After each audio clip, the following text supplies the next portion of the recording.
One digital FreeThought Radio Hour on WOZO Radio, 103.9 LPFM here in Knoxville, Tennessee. We're recording this on Sunday morning, New Year's Eve, December 31st, 2023. I'm Larry Rhodes, or DJ Doubter 5, and as usual, we have our co-host Wombat on the line with us. Hello, Wombat.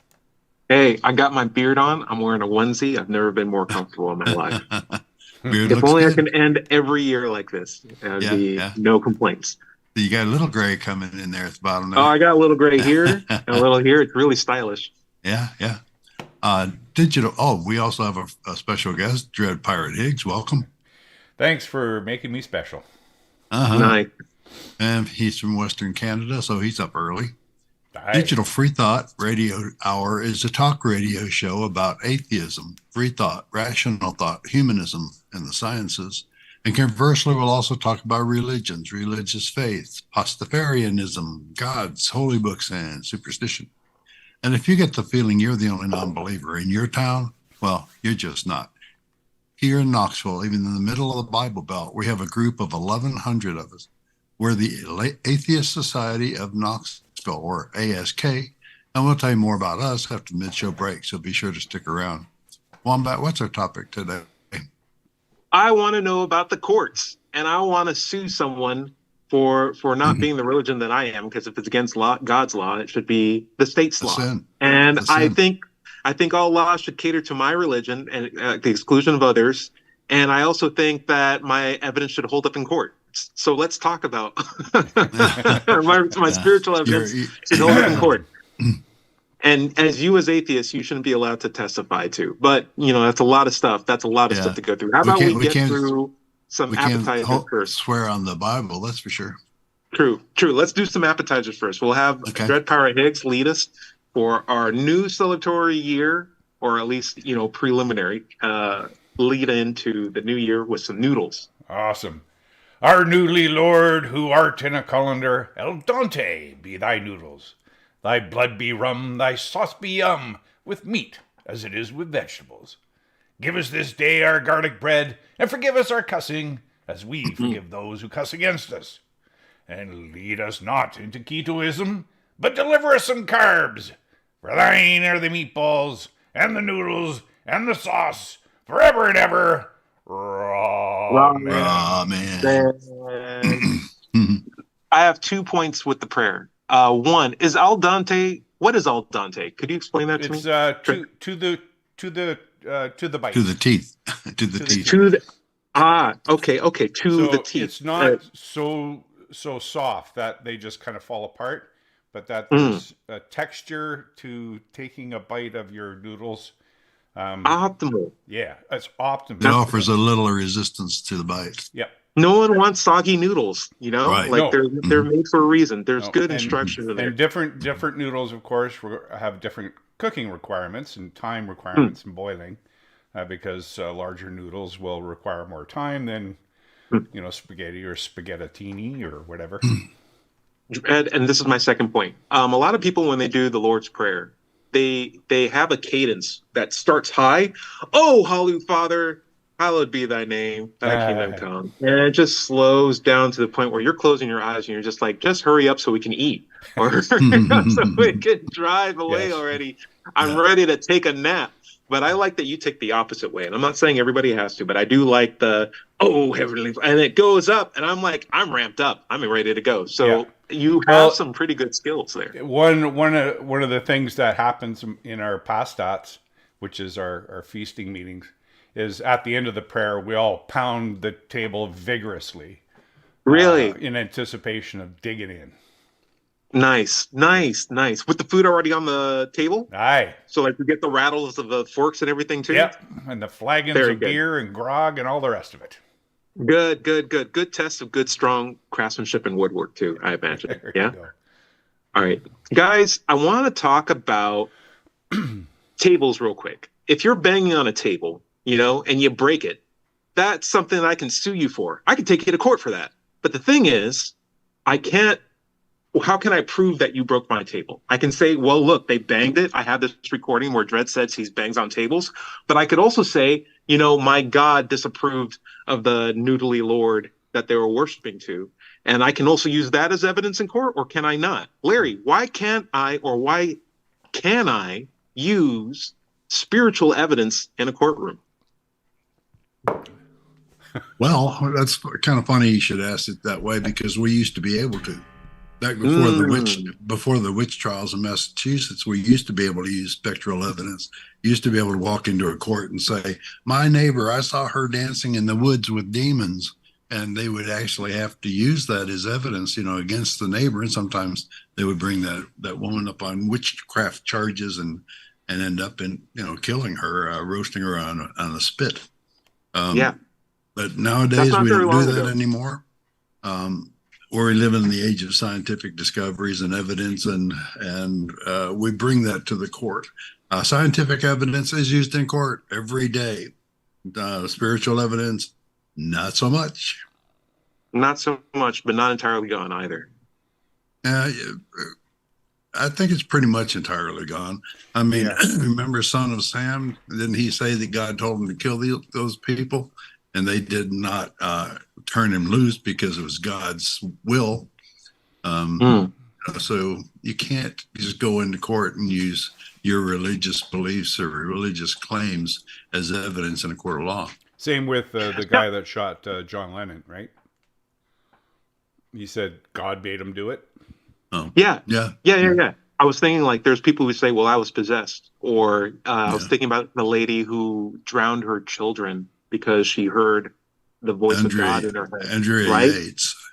And then they said, okay, well, you hear the voice of God. We're gonna just translate that to psychosis. Like some people will take, a very strong spiritual claim to try to leave or give credence or excuse like a really terrible act, but then translate it to something that I find is like more palatable to those with scientific inclinations. And I find it's almost gone. It's almost gone to the point where we can just say, hey, you're accountable for your actions. And if you do terrible things, even if you say a spiritual or demon or a supernatural being helped you, it's still not something that's conducive to the society that we want to build. And we're going to put you in a box, right? We don't really care what your excuse is. Yeah, I consider those defenses the Flip Wilson defense. The Flip Wilson was that? It's the devil made me do it. That guy. Yeah. So you can't use that as an argument. Yeah. Go ahead. But even though this is not in court, people still do judge these things on a spectrum, right? Like in common society, people will still accept claims of supernatural influence on behavior and whatnot, and try to push it as a legitimate claim in a court. Right. Go ahead, Larry. We have instances of churches, like I believe there's some in Texas and in Alabama, who want their own police force, who want to be able to enforce their church's laws. Now, their church's laws are built on spiritualism and God belief. Right. So if they're going to enforce those laws, they would be, I would think, that they would accept spectral evidence at that point. The preacher says that he knows that Sally Mae was cavorting with demons. Wouldn't the police force have to enforce his say-so? Right. That's what's really worrying about a church police force like that.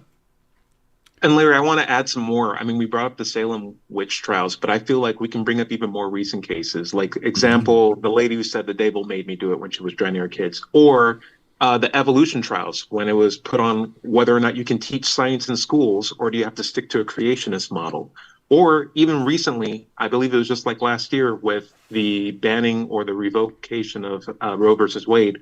And now we have where women can't have control of their bodies because people are under the impression that fetuses have souls and that they don't want them to die. I think it's something that we're very much affected by even today.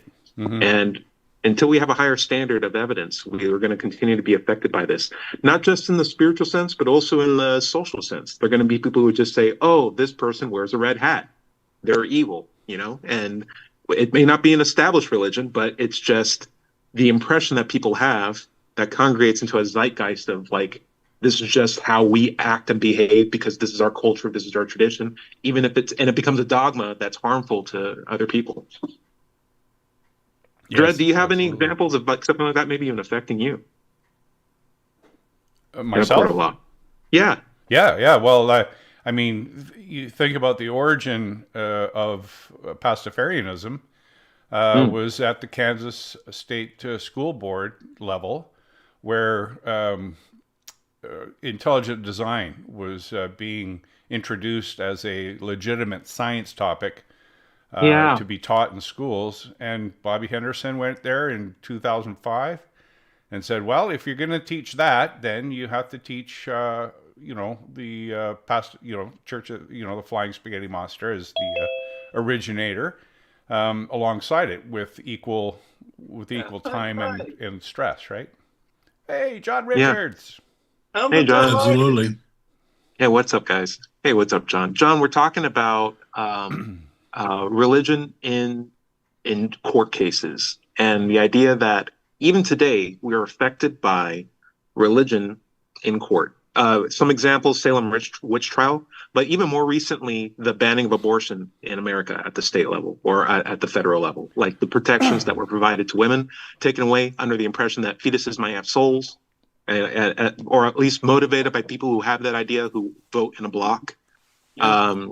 The idea that creationism is still taught at the university level, and in our state, in the state of Tennessee, you can go to any local university bookshop, textbook shop, pull open a book on biology, and you will see capital C creator more often than not in biology textbooks. And it hurt me to see stuff like that, because when you have, for example, an education where you understand how unintelligent and how undesigned things are, and then you understand design as an engineer, and then you go to a book that still tries to hop or like sell this terrible narrative, you realize this whole book can't be trusted. It has some good things in it, but it's not because it came from this author. It's because they're pulling the good things from other authors and selling their agenda on top of it. And the fact that that's still being sold to kids who are still trying to learn in a place where they should be able to trust their educators hurts me as a person that loves science and education. Right. Yeah, and it hurts me as a Pastafarian.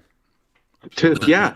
I think it hurts everybody, honestly. It even hurts the Christians, because like now you're just more inhibiting against.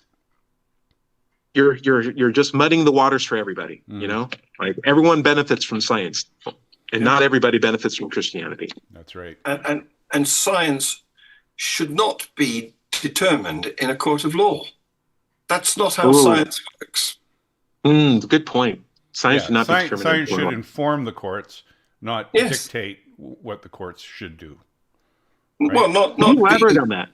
Could you elaborate on? Sure. Yeah. Science should not be dictated to by courts, right? Because there's a big difference between how these two organizations work. Because I often get involved in conversations like this, because a court of law is somewhere that you make arguments. You make them a case, a mental case, a constructed thought process, an association of ideas, which leads people to think that some cause made this effect. Now, science doesn't work like that. Right. Because that effect happened historically in legal terms. And they're trying to unravel what might have caused it. But science is looking forward. If science wants to associate a cause with an effect, we do an investigation. And if that doesn't give us the answer, we do it again tomorrow. Right. You know, Yep. So whereas the legal system is looking backwards, the scientific is looking forwards. And so we do not have to make an argument, a mental association of ideas to determine the truth or otherwise of our propositions. What we have to find is evidence. And unfortunately, a lot of people don't know the difference. They don't know. They don't know the difference. Yeah, they don't know the difference between an argument and evidence. Evidence is physical or phenomenal, observable, independent, and multiply repeatable observations. And arguments are not necessarily that. Arguments are just mental associations. They are like solving a crossword from ideas.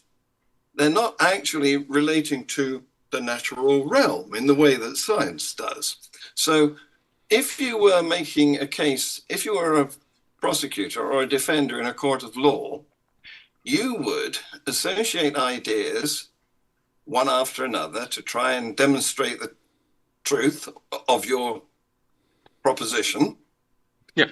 You may, if you're lucky, find some evidence, like a smoking gun, you know, to add to that case, but it's not necessary. I mean, for example, just after 2020, Trump made a lot of legal cases that he'd won the election. There was no evidence for that, so he didn't succeed. But this is the difference between argument, which is a mental activity and association of ideas, and evidence, which is actual observable stuff. Physical stuff, not paranormal. Let's get to Dread. Yeah. Sorry, I haven't. Well, just to add to John's point, in the court, it's more an art of persuasion. That what you have to say about something is more likely to be the case than your opposition, right? And science, of course, is about evidence, that, you know, repeated experiment and all the rest of it. So I take your point. Absolutely, John. I see court as a deterrent to keep future crimes from happening. And the idea that we publicize and make public the rulings of court is to deter similar crimes from happening. Because I see the court system as we can't bring back the dead, but we can bring justice. We can offer some sort of justice and resolve, so that the people who are victimized or the survivors can find some sort of solace. And we can hopefully do this publicly to the point where people won't commit the same crime again. But science, the problem with science is it doesn't care about making you feel good. It doesn't care about providing you justice. And if everybody in a room agrees on something, you can still be wrong. And the thing about science is, even when you come to a conclusion, tomorrow you might be wrong about the conclusion, and you're going to use science to figure that out. So it's just this constant uncaring gear that just keeps grinding and trying to find a better system. And it doesn't care about justice. It doesn't care about making you happy. It doesn't care about right. It just cares about modeling accurately. And because it's a methodology, it's not a thing. Yeah. Right? Yes. Oh, Larry. Yeah, I just thought I'd mention that we're coming up on a pretty good anniversary of the last legal case that tried to decide stuff like this, which is the Scopes trial in Dayton, Tennessee. It happened in 1925. This is 2023, so a couple more years and we'll be at it, a year and a half actually. But I mean, they were actually in the courtroom arguing that the stuff in the Bible was true. Now, that was not the question before them. The question before them was, did Scopes teach evolution in the classroom against the law? Which he did. I mean, the law was wrong at the point. The law was a bad law, and he stood up against the law. He lost that case. But in the larger sense, religion lost that case, because after that, there was no more arguing the Bible in a courtroom of law as being the self-evident truth and supernatural claims. Yeah. Though people are still encouraged to swear on the Bible that they're telling the truth. The whole truth, but nothing but the truth. You don't have to. Shortly after the Scopes trial, of course, the federal law changed and banned the teaching of evolution and the pre-creationism in science lessons. And that particular decision was overturned later too. Yes, guys, don't forget, even 2008, we had around this time the legalization of gay marriage, which was held back on the sanctity of marriage argument from dogmatic Christian people who said they don't deserve to have the same thing that we have, based on the fact that our God loves us more than them. And I say, like, there's a lot of instances where laws were wrong because they exist in the interest of helping everybody, right? Like conducting all society. And if your society has different kinds of people in it, you need to have a law that's equally merited for everybody. And it's no point making a law that's only in the interest of one particular dogmatic point of view compared to others if we can establish that there's no harm. Dred, you have something to comment? Well, yeah, I was just going to say that you have to remain ever vigilant as well. I mean, because like I say, in 2005, when the Kansas State School Board tried to introduce intelligent design into the science curriculum, it had to be pushed against, by people who objected to that. And it wasn't just something that, would go away on its own by virtue of the law. And we see in the overturning of Roe versus Wade that the courts, change by virtue of the people who sit on them as judges, and that it's a constant battle that secular-minded people have to fight.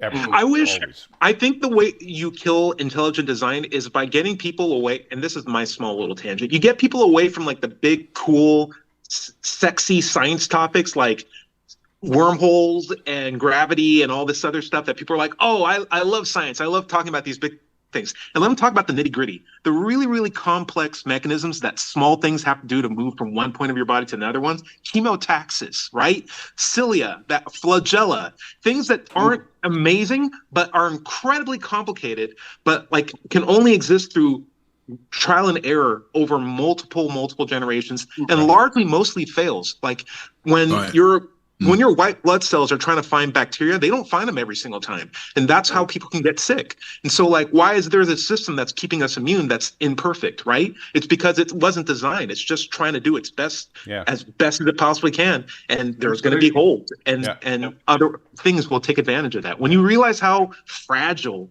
what we're on in terms of like where we're at right now, you realize, oh my God, this rickety van that we're all driving through space is has no designer, and it's up to us to make it better as best as we can by understanding and humility. Go ahead.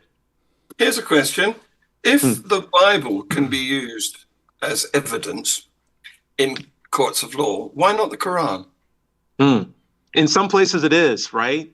Yeah, that's the part that's kind of sad. Just not here, not in America, or not here. Not in Canada. So doesn't that give us a clue? I mean, if opposing spiritual books can be used in different places geographically as evidence, right? Yes, yes. Doesn't that tell us that none of them are reliable sources of information?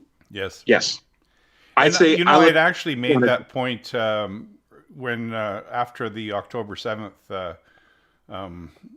Pogrom there in Israel was that clearly neither of their respective gods were, showing clear support for either side, because it certainly didn't have any influence on the outcome.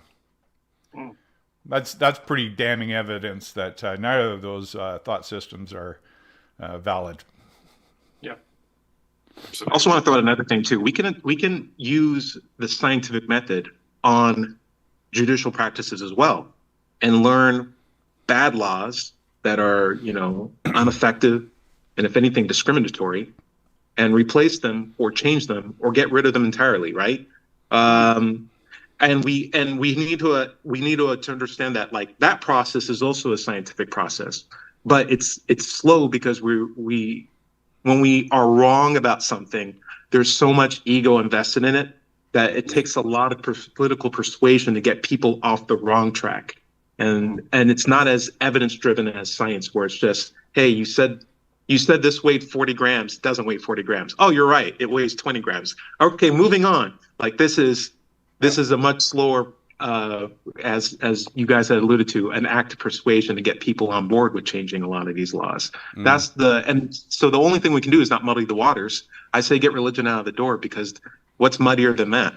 Right. Absolutely. It's interesting because in the minds of many theists, the legal process is the go-to. they want to argue for their God. They don't want the scientific process of investigating for evidence, because they haven't got any evidence. So, so they go for the legal process. And is there a God is not a legal question.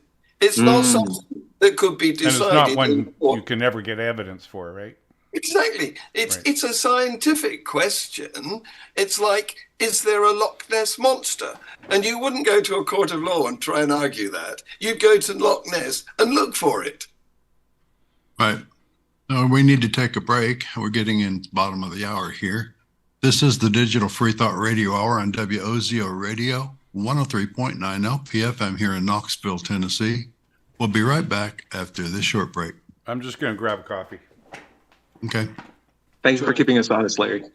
Sure. Well, how about John, good to see you again. Yeah, good to see you, John. Thanks for joining us. Yeah, Happy New Year. Yeah, and to you. Thank you. Yeah. I've been otherwise engaged at this time of a Sunday. What? You got married again? No way. No, I'm not. I've made enough mistakes. Thank you. You have a beautiful family to show for it. You might want to try it again third time. It would be great. Well, it's the family that has kept me away from joining you recently, because I have a daughter who loves horses. She's discovered a love for horses, and so it's my job to deliver her to the stables. And at this time of day, I will be going off to collect her from the stables. But it's not happening on New Year's Eve. So here I am. Cool. Very nice.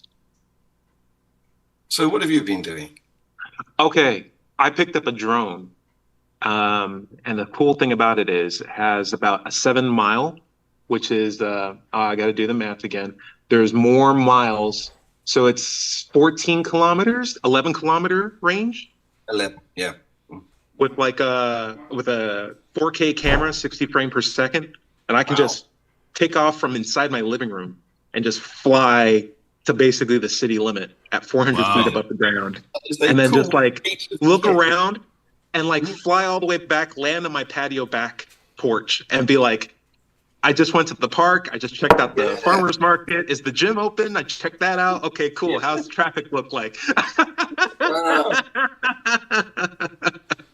And so each battery is like 18 minutes. Now, the thing is, if I want to get low and like fly between trees, I need to be nearby. But if I'm over really, really high, I can go basically as far as I want to. It's so much fun. But I also think that this is something that will be wildly more popular and prevalent in like maybe 5 years when the technology becomes more affordable for everybody to be flying around in unrestricted airspace. So it's interesting to see. Cool. Have you got Amazon delivering parcels to your back garden yet by drone? No. But you know what? We might be in the future. It's happening. It's already happening. Yeah. Where you are in London? No, well, I'm not in London, and no, it's not happening here. I think there are some locations in the UK, because I think to deliver to the offshore islands like the Scilly Isles, it's a useful technique, because otherwise it's take a boat, which could be hours, So if it's an emergency thing, if it's a packet of blood or something, then they want to go quickly, and a drone is a lot cheaper than a helicopter. Yeah, it's also good on the environment too. Let me throw this out. Like, if I want a pack of jelly beans from Amazon, I have to tell some guy in Pittsburgh to put it in a box, right? And then drive there to my front door, and I don't even have to say thank you. Like, imagine all the coal emissions, all the gas he has to use, versus if we can get the energy in a clean way, if we can get the clean electricity, right? Then it's just power up this battery, drive it over, drop it off, and fly it back in, and then let it continue to recharge based on solar and wind. Like, there's a really good capacity for that. Though the lifespan of a battery becomes its own issue. We're working that at my job, but I can't talk about while we're recording. Well, that big improvement on anode technology certainly moved the whole battery industry forward significantly. Yeah, so good. It's very impressive that these small incremental changes actually have such a powerful effect. And how many people pray to make those happen? Pastafarians all over the world. Right. Okay, then we'll give the credit to you guys. You guys need to get patents. Well, it's for the spinning, twirling forks. You know, the ones that are battery operated. Oh, really? Twirl Yeah. and spin your Power spaghetti tools? for you. Yeah. Perfect. Everybody needs those for their pasta. Yeah. Okay. So y'all ready? There's also a new, I think it's a Chinese electric car that uses a sodium battery. It doesn't give you the range, but it's so much cheaper. Wow. It's a worthwhile option. Cool. Okay. Larry, whenever you're ready, we can come ready. back in. Dred, Okay. let's get into your disparity of justice conversation. Sure. And then if we run out, we'll go into the some random topics for me. I can't look at listener comments right now. My computer is having some weird things. So Okay. Well, Quick Dred's story live short. streaming. Are you getting any comments on your live stream, Dred? Actually, I haven't even checked. Nope, nothing right now. Yeah, okay, we're good. It's been a while since I've been online, so. True. Well, here we go again. 3, 2, 1.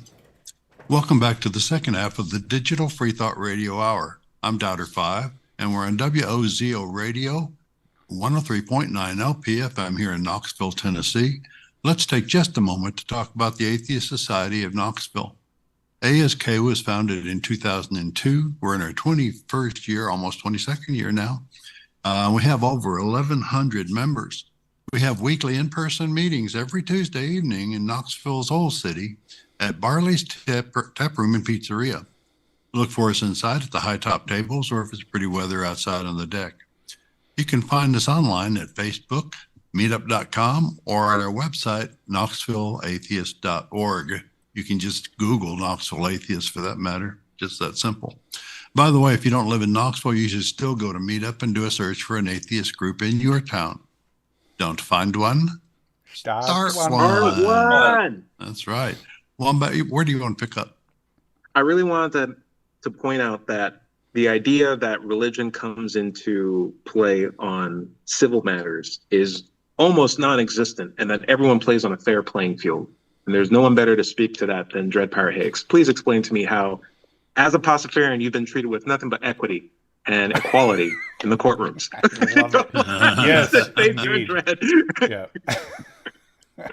Well, I think I've mentioned on previous episodes that I do have a lawyer now that's working for me pro bono, trying to convince the Insurance Corporation of British Columbia, which is the institution authorized to produce a government-issued ID, how they've refused thus far to acknowledge either my religion, which is the Pastafarianism, and my desire to be photographed while wearing, a tricorn similar to this, or other, religious headgear such as colanders that other people wear.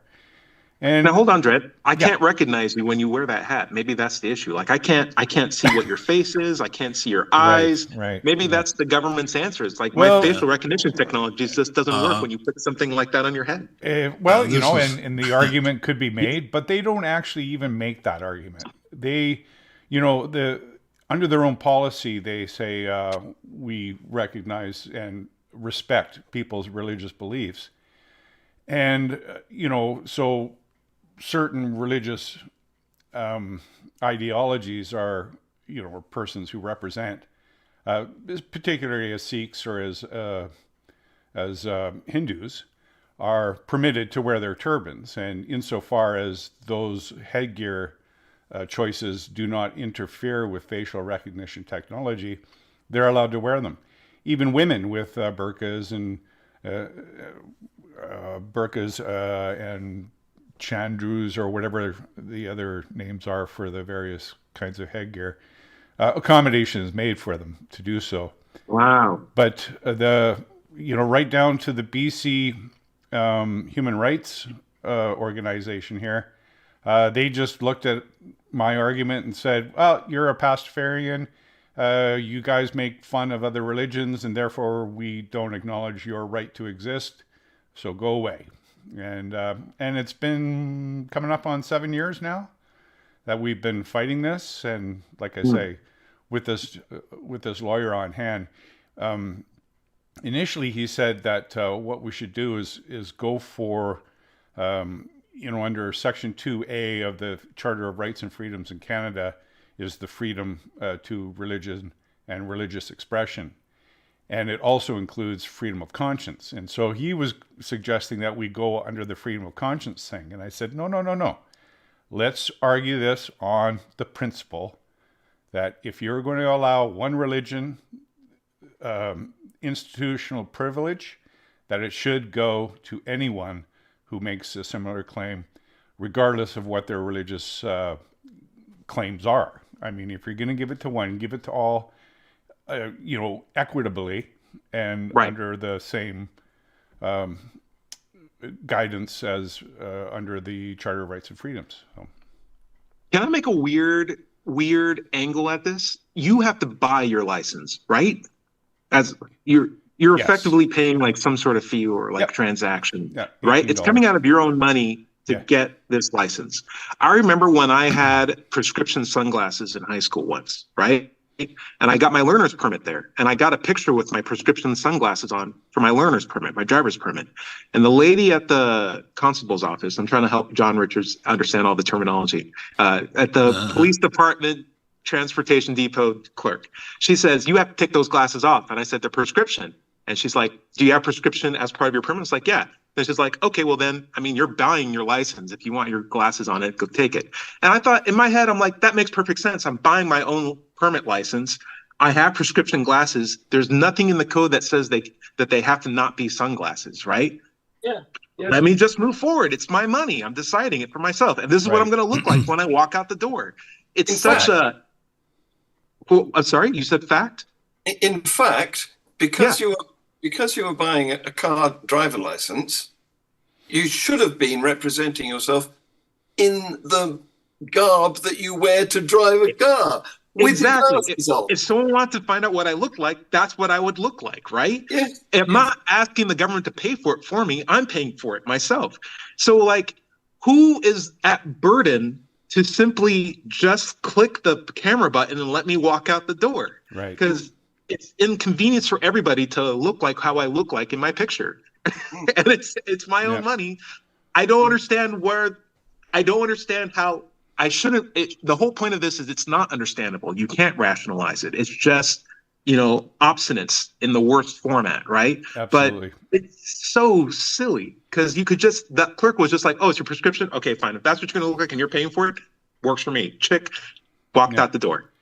Well, and the same goes for my headgear, right? I mean, what does it matter to them? It doesn't, right? It doesn't, interfere with facial recognition technology. I'm not making a statement about anything to anybody, and it's my license. I mean, who's going to see it? It's your money too. Other than a police officer, or if I'm showing it for some kind of official reason. It's not like I'm telling everybody they have to wear colanders or tricorns. Exactly. It's just and just as every Sikh or Hindu is representing themselves as a member of their specific religion, and they're not prohibited from taking them off. It's all religion is a matter of choice, and that's what I've tried to establish with these guys who say, well, we'll allow it as long as your religion says you're not allowed to take it off. And it's like, there is no religion that says that, because all religion is a choice. Whether you're born into it, you have a choice to maintain it. And that ultimately is what it's all about, right? Well, maybe by the time you actually get old enough to drive, you can make a choice to leave. But until then, you may not have a choice. And once you're born into a religion, really you have to follow that religious dictates as long as their family does. It's not a choice, and that's, to me, the worst part of it all. In case of, for instance, Hinduism and Sikhism, they all wear bangles, and that's a universal symbol for them in both religions. Wearing a turban or going to the level, I guess, of orthodoxy, right?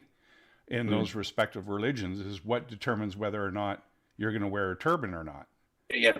I think we may be in danger of what would the word be? Androphily or something. I'm making it up. But we're thinking in terms of what men are required to wear or not permitted to. We all know what's going on in Iran, right? With the women being killed for not. Indeed.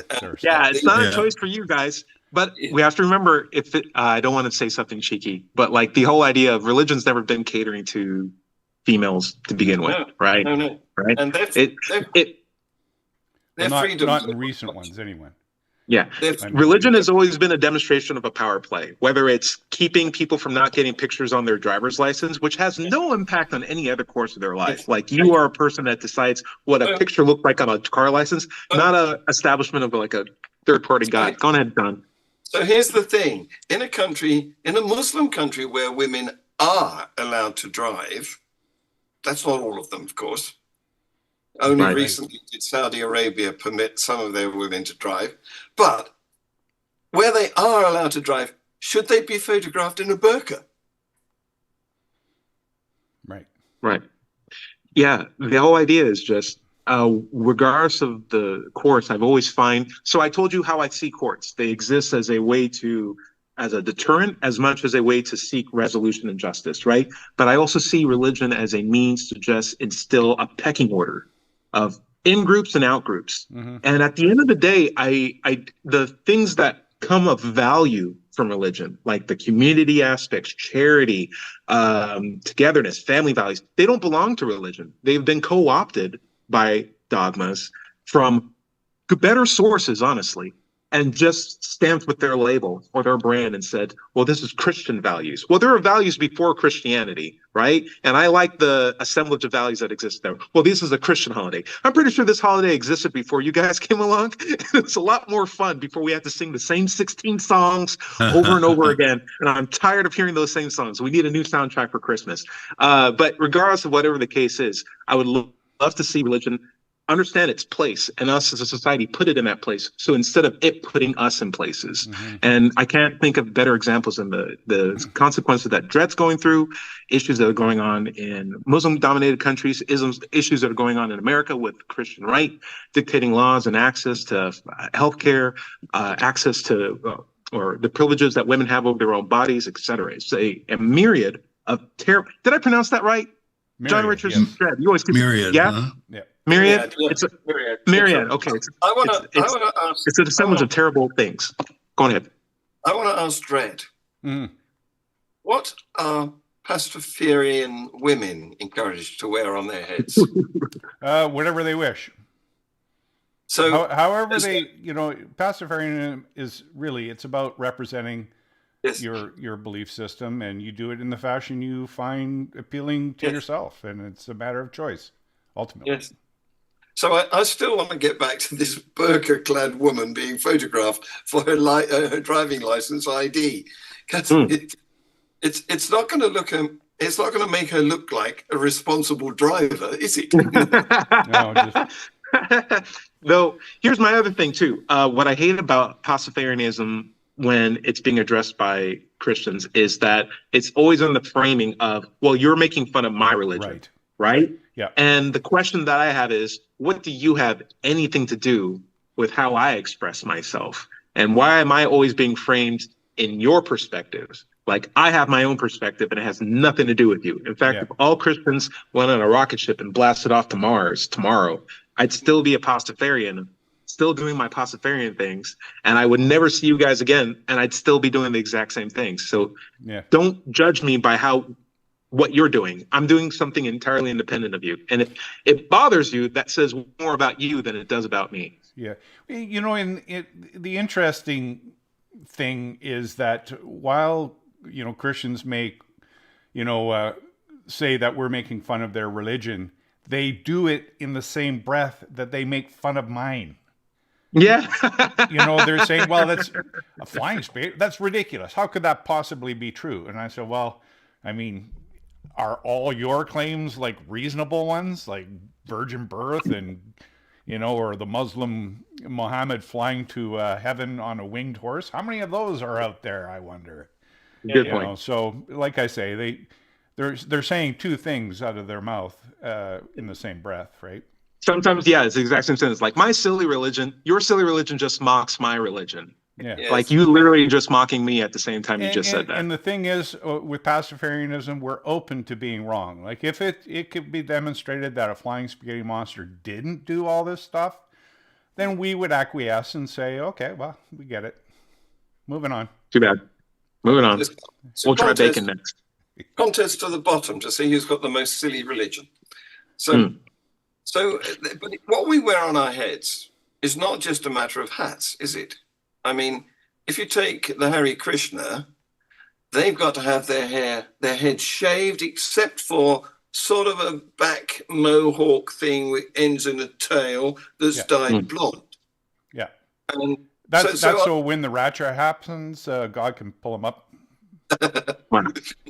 So I'm wondering what the next step will be in this, controlled freakery of how we should look when we're on our ID picture. Right. Are we going to all have to shave our heads? Are we all going to have to go bald?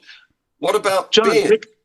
John, taking this back to the courtroom, I'm thinking, like, if we have God's law, right, and we understand what he wants and what he doesn't want, and it's explicit in his holy book, right, and it says you have to wear your hair this certain way, or you have to wear a burqa even when you are driving, or you just can't drive, period. Why would you ever be allowed to drive?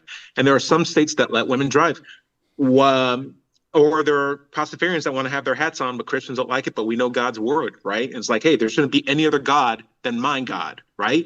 Why can't I, as a citizen Christian, just sue you in the court and say, you are not respecting what's in my holy book, I'm taking you to court. And because I have God's law, and that's a real thing, why can't that be recognized in a real court? Well, there you go. I want to get back to Dredd because I haven't seen him for such a long time. Do you ride a motorcycle, Dredd? I do not, no. No?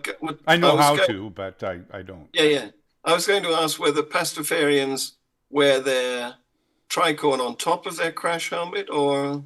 Yeah, no, we're not so foolish as to replace, tested headwear in dangerous situations. Like, for instance, I have to wear a hard hat when I'm up in the oil patch, and I do so when I'm required without argument, because I know better than to, people who insist. And it's a BC thing that motorcyclists can wear a turban in place of a helmet. And of course, no one's done any crash test dummy tests on turban festooned heads. Just want to get back to like the topic of the show, because we do have the topic on the show, which is court cases, right? The idea that we could have people who are religious that are willing to sidestable their God rules for the state rules, in my opinion, is sort of an admission in their case that they recognize that their God rules are not actually objective, not absolutely real. And while they may make up a fuss and say, okay, fine, gay people can get married in blue states, or fine, women can get abortions, at least for now, but I'll vote again. The fact that they don't just immediately get up in arms and start suing every single person that gets an abortion. Like West Barrow Baptist Church, in my opinion, they are the perfect representation of what their dogma asks of them. They are on the street, they are arguing, they're getting in people's faces. That's what every Christian should be doing. The ones that are more casual and saying, oh, but God loves everybody, they're not reading the book. They're not reading the holy book, right? Yeah. So I see when a state law comes out and says you can do this sin, or you can drink on a Sunday, I find that as an admission in terms of social acceptance that people are recognizing that their God doesn't actually have as much authority and power as compared to real people that are in front of them making laws. Well said. Yes. Perfect. Yep. And this makes me wonder, if we acknowledge that God's laws are not fixed, and we must do that because they change, don't they? I mean, quite recently, the Pope has said that it's okay for priests to bless same-sex couples, not to marry them, but to bless them. And but they have to do it as not part of a service, but from their personal personal authority rather than the authority of the church. They can bless them on Zoom. Yes. Wow. So minimal blessing for a minimal charge. Yes. So there's a flaky example of God's laws. Yeah. They're changing. Well, this is why in Pastafarianism we don't have the 10 Commandments. We have the 8 I'd rather you didn't, because these things are open to change over time and adjustment as society sees fit, right? Larry, I'd love to get some final thoughts on you. I think we're getting close to the end of the show, aren't we? Yeah, well, we've still got another pretty much like 8 minutes, so we got time to go. Final thoughts on what? And I gave all my thoughts Larry's about this subject right up front. Larry's been trolling on Facebook. Okay. Hey, Larry, welcome to the show. We're talking about court cases today. And the idea that, there used to be a time where you couldn't testify in court if you were an atheist, right? If you guys weren't aware of that in America. I'm happy that's not the case anymore, but there's still the social pressure to seem moral. And there's no greater group that have sort of claimed a morality in their own sense than just Christianity. People will often just say, "Oh, I have godly virtues," or I'm a Christian, when they imply that they're a good person, without realizing like they're referencing the guy that drowned every single person on the planet in the first chapter of his book. And did some really terrible things even beyond that. Like he wasn't even done past that. He's like, "No, hold my beer. Wait until you get to the next section of my book. When I get to human sacrifices, you'll really I'll throw you for a real loop." I would love it if we could recognize that, a secular lifestyle, one that's focused on just humanist values, is actually the more optimal point of view in terms of ethics and morality, because it's more even-handed. Do you think that will ever be a case in court? Can you think you could even use that as a selling point? When people say, "Hey, I want you to testify or swear to me on this Bible that you won't tell the truth," you'd be like, "Actually, I'm an atheist. I don't follow those kinds of superstitions anyway. I'm honestly telling you my positions. Let's just move on." Right. Here's an interesting thing which is related to that, because our Prime Minister, Rishi Sunak, recently had to appear before what will be our equivalent of a congressional hearing. And so he had to swear on a book. He did it on the Hindu Gitas. Really? Yeah.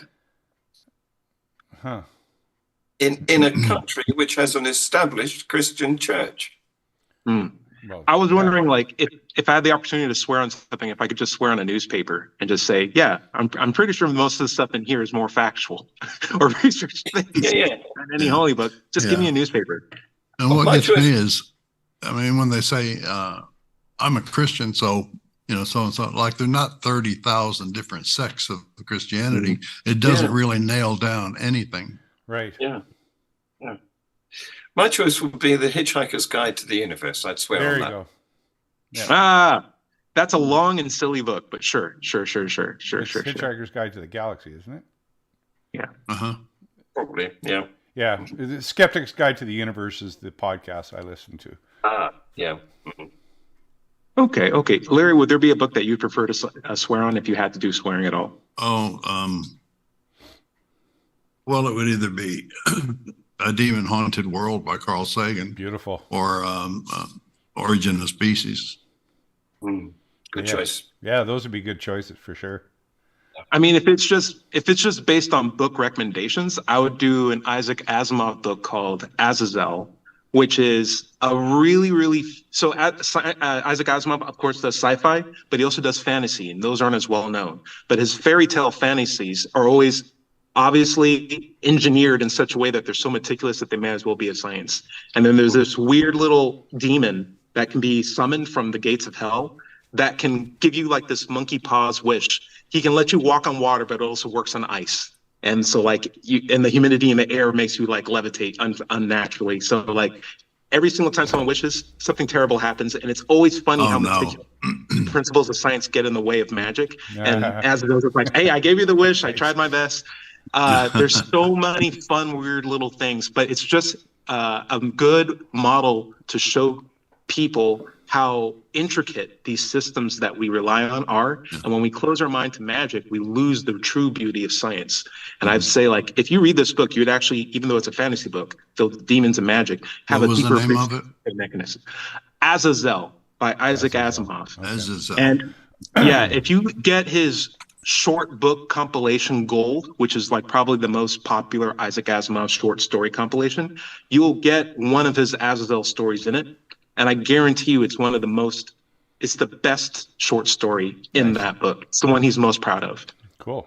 And then he just made an entire compendium of just short stories for that, just separately. But yeah, that'd be a good, I would swear on that just to say, like, hey, you should read this book. It's a good book. Not good in the court of law in the sense that it's a demon, but if you read it, you would understand, it's actually a pretty nice demon who's just trying his best to help people.